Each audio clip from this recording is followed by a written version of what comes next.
Buen día banda, los saluda su amigo y compañero Surtidor Minero trayéndoles un nuevo video, y en esta ocasión quiero adelantarles que el mismo no va a tratar directamente de minería de criptomonedas. Sin embargo, no por ello el tema deja de ser interesante y a la vez muy importante, especialmente para aquellos entusiastas quienes tienen intenciones de iniciar e igualmente para quienes recién han comenzado a minar, sobre todo en sus domicilios. Y lo anterior lo digo ya que para quien se dedica de manera profesional a esta actividad, el tema que hoy voy a tratar, así como lo que voy a explicar, puede que les resulte obvio, ya que este aspecto tan descuidado por la mayoría es tan relevante que llega el momento en el que para poder seguir creciendo es inevitable prestarle atención. Este tema lo quiero abordar ya que a la seguridad eléctrica muchas veces no le prestamos la importancia que merece, y por ello es que luego suceden cosas como esta, donde el daño dentro de lo que cabe es mínimo. Sin embargo, también se pueden dar casos como los siguientes, en los cuales la afectación patrimonial ya es mayor, o situaciones más graves donde lamentablemente existen pérdidas humanas. Antes de iniciar, quiero aclarar que este video será demasiado extenso, pues la finalidad del mismo es poder ofrecerles información clara, detallada, precisa y completa. Asimismo, en el uso de algunos términos voy a resultar muy redundante y repetitivo. Sin embargo, lo considero necesario a fin de que el video sea más fácil de entender. Pues bien, sin más introducción, en esta ocasión quiero hablarles acerca de la importancia de contar con una instalación eléctrica adecuada y sobre las consideraciones a tener en cuenta a fin de conocer si la instalación en nuestro lugar de trabajo es la idónea para operar de manera segura. También quiero hacer hincapié en la importancia de realizar una revisión preventiva a tu instalación eléctrica, ya que el hecho de que la misma se encuentre funcionando sin presentar falla alguna no significa que ella se encuentre en las condiciones idóneas para soportar un aumento en la carga, el cual se realizará de manera continua. En primer lugar, y a fin de hacer más fácil de entender este video conforme vaya avanzando el mismo, voy a iniciar describiendo los componentes y de algunos de ellos detallaré las condiciones que deben cumplir y proporcionaré alguna información adicional. En segundo lugar, voy a hablarles acerca de la capacidad que nos puede brindar una instalación tradicional monofásica de 120 voltios, que es la más común en México para entornos residenciales de bajo consumo. En tercer lugar, voy a mencionar cuál es la manera correcta de hacer la conexión inmediatamente después de nuestro medidor hacia nuestro interruptor principal, al tiempo que abordaré todo lo relacionado con el centro de carga, la manera en la que en el mismo se debe realizar la protección adecuada de los circuitos que deriven hacia el interior de la edificación y cuáles son los errores más comunes que se cometen en este punto, el peligro que conllevan y la manera de resolverlos de tal manera que se pueda llevar a cabo una operación segura no solo de tu equipo de minería, sino de todos los aparatos eléctricos que en el domicilio operen. Ya como última observación, antes de comenzar a profundizar en los puntos antes señalados, quiero resaltar que si algo de lo que a continuación se presenta no logras entenderlo, no sabes cómo realizarlo o no cuentas con la herramienta adecuada, lo mejor que puedes hacer es buscar ayuda de un profesional, a fin de que no pongas en riesgo tu seguridad personal ni la de la instalación en sí misma, creando nuevos problemas donde no los hay o agravando los ya presentes. Pues bien, ahora sí, para dar inicio a lo importante de este video, comenzaré con lo más esencial e indispensable en toda instalación eléctrica: el cableado. Para poder iniciar es importante conocer que un cable es el conjunto de un núcleo conductor recubierto por uno o más materiales aislantes. Asimismo, que la medida de un cable se realiza según su diámetro o sección en milímetros cuadrados, que para el caso de México, según lo anterior, será el calibre del cable de conformidad con la clasificación de la American Wire Gauge, donde entre más bajo el número más grueso es el mismo y por ende mayor capacidad de transferencia de corriente soporta. Igualmente, para no entrar en polémica y controversia, voy a presentar cuál es la protección máxima recomendada para cada calibre de cable. No profundizaré en la capacidad máxima de transferencia del cable en sí mismo, ya que sobre de ese dato influyen algunas condiciones como lo son la temperatura ambiental, así como la temperatura máxima de trabajo que soporte el aislante. Dicho lo anterior, continuaré mencionando que en una instalación ordinaria se suelen utilizar diferentes calibres de cables según la carga que se conecte a sus derivaciones. Por ejemplo, Para la conexión entre el medidor y el centro de carga se utiliza un calibre 10, aunque en algunos casos se puede encontrar calibre 8 y ello no afecta en nada. Ya en el centro de carga, generalmente para las derivaciones de los tomacorrientes se utiliza un calibre 12, y en los casos en que la instalación cuente con derivaciones independientes para la iluminación se suele utilizar cable en calibre 14 o 16 según la carga estimada.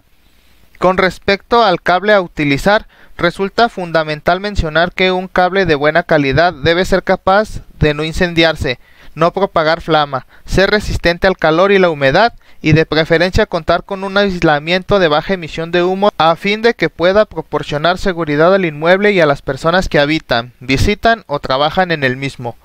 Por ello es imprescindible que su núcleo conductor sea 100% de cobre a fin de que pueda transferir la mayor cantidad de corriente con la menor resistencia y a la menor temperatura posible. Por otro lado, su aislante debe ser capaz de soportar una temperatura de mínimo 60 grados centígrados, y para ello debe contar con alguna de las nomenclaturas siguientes, y las cuales ordenaré de suficiente a mejor: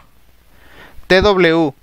THW, THHW, las cuales en algunos casos pueden ir acompañadas de las letras LS, lo cual significa que en caso de quemarse tendrá una baja emisión de humos. Ahora que sabes lo anterior, es importante que no escatimes en costos y adquieras material de marcas reconocidas y de preferencia en lugares establecidos, ya que infortunadamente existen algunas falsificaciones, material de dudosa procedencia o sin marca en el mercado, del cual en muchas ocasiones su núcleo conductor suele ser una aleación de aluminio recubierto por una fina capa de cobre, el cual se vende como alucobre o bimetálico. Este cable, por su composición, no es capaz de soportar las cargas máximas de corriente de acuerdo a su calibre. En otros casos, se suele presentar que el diámetro del núcleo conductor es mucho menor al del calibre especificado en su empaque o aislante. De igual forma, por lo general el aislante de estos cables no cumple con ninguna de las certificaciones antes mencionadas, pese a que dolosamente así lo indique su aislante o empaque. Ya para terminar con este punto, solo puedo agregar que hay diversa cantidad de marcas las cuales yo he utilizado y puedo recomendar. Por ejemplo, Voltec o Argos son marcas que cumplen con los requisitos mínimos y suficientes de seguridad. De ahí en mejor valoración existen marcas de segunda línea como Indiana o Condulac, junto a las cuales podemos encontrar otras marcas de similar calidad como Cobrex o USA. Ya en tope de gama podemos encontrar marcas de primera línea como Viacon o Condumex. Sin embargo, de estas últimas la diferencia de precios sí es algo notoria con respecto al resto de marcas, y su uso está más enfocado a entornos industriales. Ya habiendo desglosado de manera amplia y detallada todo lo anterior, ahora toca hablar acerca del interruptor termomagnético, el cual también es conocido como breaker, llave o pastilla térmica, del cual su función, al igual que los fusibles, es interrumpir la corriente eléctrica de un circuito cuando en este se sobrepasa cierto valor máximo, a fin de proteger la instalación contra sobrecargas y cortocircuitos.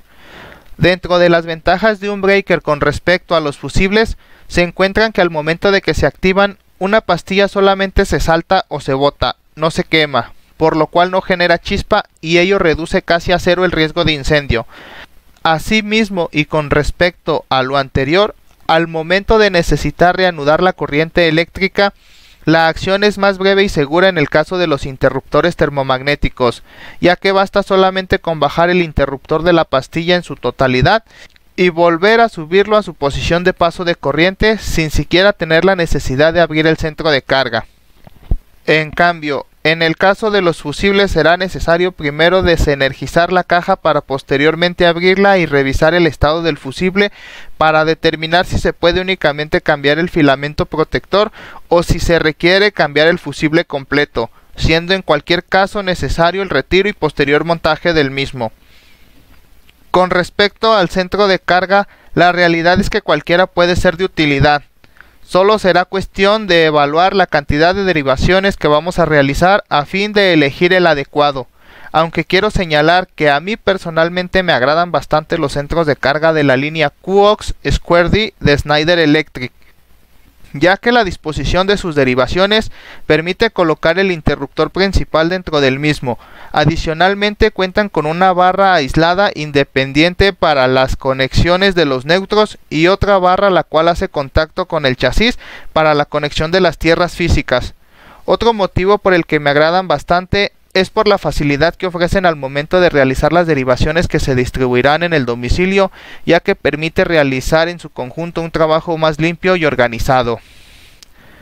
Antes de iniciar con lo práctico, es importante que en la base del medidor, caja de fusibles o centro de carga con que cuente el domicilio se revisen su estado y el de cada uno de los componentes que se encuentran al interior de los mismos.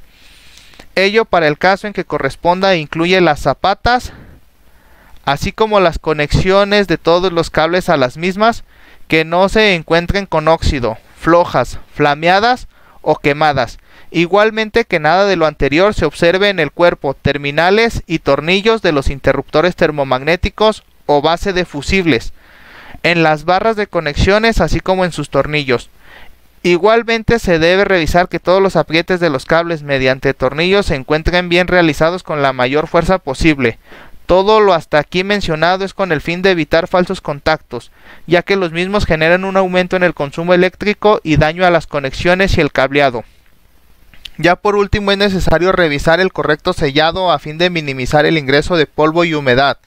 De todo lo anterior, si algún componente presenta daño o deterioro, se deberá evaluar si se puede prescindir del mismo o se puede reemplazar. Ya en el caso de que el deterioro sea general o se presente en varios componentes, lo mejor será el reemplazo total.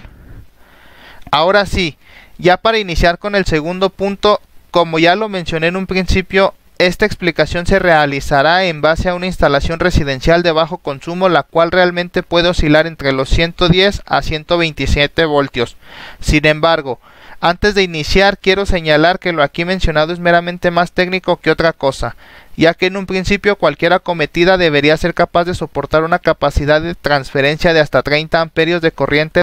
desde la red de distribución y hasta tu medidor, independientemente de si la misma es aérea o subterránea. Y ello nos servirá perfectamente para continuar con el siguiente punto. Como dato adicional, resulta importante señalar que en el caso de México la normativa oficial vigente establece que la base del medidor y el cable de neutro deberán encontrarse aterrizados de manera independiente al resto de la instalación con una puesta a tierra mediante un cable de cobre de calibre 8. Con lo anterior se brindará estabilidad al cable de neutro y se protegerá esta instalación de las posibles sobretensiones que se puedan generar en el exterior del domicilio, como podrían ser por ejemplo la caída de un rayo en el poste, en el transformador, en la red principal de distribución o en la mufa. Ahora bien, si todo lo hasta aquí mencionado se encuentra en regla, podremos demandar hasta 30 amperios de corriente sin mayor riesgo, ya que en caso de haber algún inconveniente hasta este punto, en una primera instancia nos resultará algo difícil solventarlo, pues se tendrá que recurrir para ello a la empresa que nos provee del servicio. Esto ya que muy posiblemente sea necesario intervenir la base del medidor, el cual cuenta con un seguro, el cual solo personal autorizado puede manipular o terceras personas mediante permiso expreso de la empresa prestadora del servicio. Como tercer punto, procederemos a revisar el cable que va desde el medidor al centro de carga a fin de conocer su calibre y su condición. Para el caso de que entre el medidor y el centro de carga exista un interruptor principal, habrá que revisar ambos tramos de cable. Aquí debemos verificar que todos y cada uno de los cables cumplan con la totalidad de las siguientes condiciones. Primero, que sean de calibre 10. Si el cable es de mayor calibre no existe problema alguno. Sin embargo, mantendremos inamovible la corriente máxima en 30 amperios. Lo segundo es verificar que el núcleo conductor del cable sea 100% de cobre. Y lo tercero es cerciorarnos de que su aislante se encuentre en óptimas condiciones, libre de marcas, desgarres, rupturas, tallones o desgastes, así como que cuente con la inscripción de alguna de cualquiera de las nomenclaturas mencionadas en el primer punto. Si se cumplen o se exceden las condiciones anteriores, es seguro concluir que el cableado puede soportar una carga de hasta 30 amperios de forma segura y continuar al cuarto punto. Si por el contrario el cableado no logra cubrir una o más de las condiciones anteriores, lo mejor será reemplazar la totalidad de este cableado siempre que sea posible. Si se opta por esta opción, es recomendable emplear cable completamente nuevo a fin de procurar la mayor seguridad y durabilidad de la nueva instalación. Y si por algún motivo resulta imposible o inviable cambiar el cableado, entonces será necesario realizar una evaluación de esta parte de la instalación a fin de poder determinar la capacidad máxima con que se pueda trabajar de manera segura. Ahora vamos a entrar en el tema del interruptor principal y el centro de carga. A fin de hacer más fácil la explicación, iniciaré presentando algunos de los errores más comunes para finalizar con los ejemplos de instalaciones realizadas correctamente. Pues bien, para dar inicio, es importante mencionar que infortunadamente existen un alto porcentaje de instalaciones las cuales no cuentan con algún tipo de interruptor principal. Simplemente el cable que proviene desde el medidor alimenta las derivaciones en el centro de carga. Esto en algunos casos puede no presentar problema alguno cuando, por ejemplo, la suma de todos los interruptores no supera la capacidad del cable que los alimenta, como se aprecia en las dos imágenes siguientes. Sin embargo, cuando sucede que la suma de todos los interruptores sí supera la capacidad del cable, como se muestra en este otro par de imágenes, puede suceder que se queme el cableado desde el centro de carga hacia atrás, pudiendo el daño extenderse hasta la red principal de distribución. Por ello es indispensable que, a fin de proteger el cableado de manera correcta, se cuente con un interruptor principal, el cual puede ser un par de fusibles o un interruptor termomagnético, del cual su capacidad sea igual o menor a la capacidad máxima que soporte el cable que procede del medidor hacia el interruptor principal y a la del cable que continúa desde el mismo interruptor hacia los interruptores de las derivaciones que se distribuirán en el domicilio. Respecto a la ubicación del interruptor principal, el mismo puede encontrarse en un punto medio entre el medidor y el centro de carga, inmediatamente después del medidor o inmediatamente antes del centro de carga, y en algunos otros casos dentro del mismo centro de carga inmediatamente antes de las derivaciones que se internarán en el domicilio. Ya para finalizar este punto, voy a ejemplificar todo lo hasta aquí señalado en una imagen que les mostraré a continuación. Primero que nada, como se puede apreciar en la imagen, el interruptor principal se encuentra dentro del centro de carga y el mismo es una pastilla termomagnética de 30 amperios a la cual se encuentra conectado nuestro cable de vivo, fase o línea, como mejor lo identifiquen, y el cual es un cable en calibre 10 de color negro, el cual proviene desde nuestro medidor,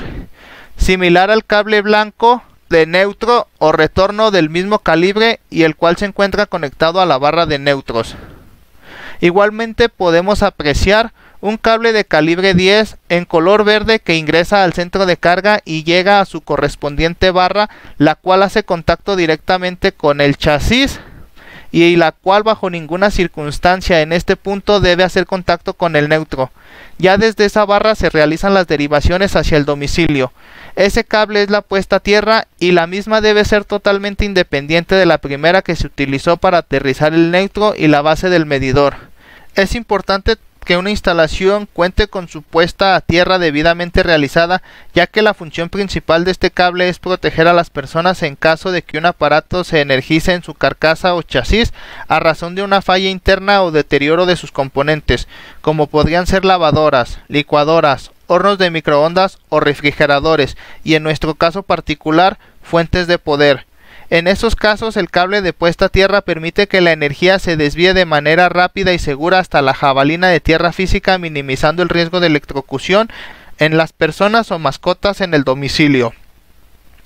Inmediatamente después del interruptor principal podemos observar un cable en color rojo, el cual también es de calibre 10 y el cual alimentará las pastillas de las derivaciones que se distribuirán en el domicilio. Para este ejemplo se han utilizado pastillas de 20 amperios que protegerán cables de las fases, los cuales son de calibre 12, mismos que soportan una capacidad máxima de igualmente 20 amperios, para que en caso de que en alguna de las dos derivaciones que aquí se observan, en algún momento se demande una corriente mayor a los 20 amperios o exista algún cortocircuito, el interruptor termomagnético se salte y el cable no corra ningún riesgo. Para el caso de esta imagen presentaré dos ejemplos de cómo funcionaría la protección instalada. Primero, si en alguna de las dos derivaciones secundarias una sola de ellas alcanza o rebasa los 20 amperios de consumo, pero las dos en su conjunto no alcanzan los 30 amperios del interruptor principal, sucederá que solamente se saltará el interruptor de la derivación que haya alcanzado su capacidad máxima de protección sin afectar al resto de derivaciones. Ahora, como segundo caso, si ambas derivaciones de manera independiente no alcanzan su capacidad máxima de protección, pero en su conjunto alcanzan o rebasan los 30 amperios del interruptor principal, sucederá que este último se saltará a fin de proteger tanto el cable proveniente del medidor como el cable que alimenta las derivaciones que se distribuyen en el domicilio. Si todo lo que hemos visto hasta aquí se encuentra en orden,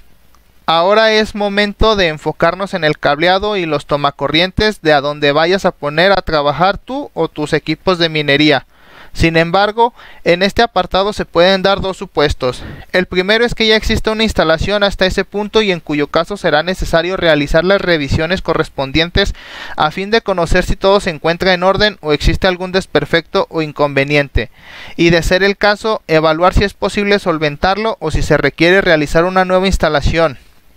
Con lo cual se cae en el segundo supuesto en el que se requiere hacer una instalación desde cero. Sin embargo, estos temas los dejaré para dos videos futuros a fin de explicarlo de la manera más detallada posible, así como para que este video no se haga tan extenso y se pierda el interés en el mismo. Con todo lo hasta aquí visto en esta ocasión, espero que el video te haya gustado o te haya sido de ayuda. Si es así, te invito a que le des al botón de me gusta y te suscribas al canal. Y si no es mucha molestia, que me ayudes por favor a compartirlo. En verdad me ayudarías demasiado con ello.